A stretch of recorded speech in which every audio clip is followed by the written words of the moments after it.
Yep, and so something that's also really big in the healthcare community right now is remote patient monitoring, Yes. especially with all these different devices that we get to play with. As far as from an analytics perspective and also in real-time monitoring, have you seen any interesting insights from your side of the table? Yeah, I mean, it goes back to that base question that you want to answer, from the needs analysis. What about readiness, if that was the question?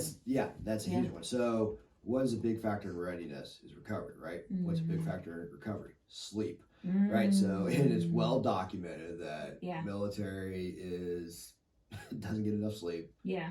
Product of it, still trying to work on it. Yeah. So within that is we bought Oura Rings. Oura Rings. They're on the market. There's other sleep trackers on there. I'm not saying one's better than the other. We just went with Oura Rings. Right. And we love discounts with anyone. So. Yeah. And so what that does is it gave us a peer-reviewed bio-wearable that is, what's what I'm looking for, is accurate. Okay. Yeah, peer-reviewed accuracy on a bio-wearable. The literature was there for this. That's what allowed me to drive this as a recommendation to purchase for that. There's others out there, but that was just my my process. Right. So we guys widely accepted. They put them on. It doesn't really affect real skin is real estate on these guys because and it's lightweight, it doesn't take up room, perfect, and it's accurate. Started giving us ideas, insights to sleep providers. We saw that we knew that reduced sleep was a thing. We didn't understand how much it was. You were thinking maybe 6 hours. It was actually less than that. Really? So that was the first one. It's like, okay, got it. And started asking the question why. Just start talking to the guys and stuff. Like, look, it's the job, it's work. Okay, we're not going to be able to get them more hours. Okay, so what's the next thing you do is you look at the quality of sleep, and that's where we start talking with that. Is those who really have bad, the points where you have bad quality of sleep. We talk, made it a point to talk to those individuals and started to talk about the environment, habits, stuff like that to help try to improve that quality of sleep. Not tell them they need to go to bed sooner, but what can you do to optimize that 4 or 5 hours that you can get on most nights? No, I think that's good because I also read a study that mentioned if you cut off coffee after like 3 p.m., it can also increase your quality of sleep. Or same with alcohol and other like nicotine if you cut it off at a certain time. Well, one of the things that's coming out with CGMs and speaking with Phil Sutherland and Howard Zinner over at Super Sapiens is the idea of glucose stability going to bed.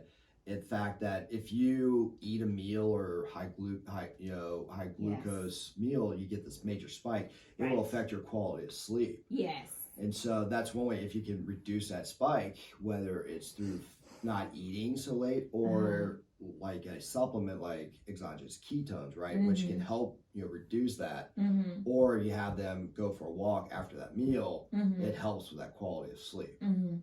I love that you're mentioning like the usage of CGMs because for a lot of patients that we talked with or work with, a lot of them kind of feel like isolated, like, oh, they're the only person with CGMs. I truly believe everybody will have a CGM by the time we're done here.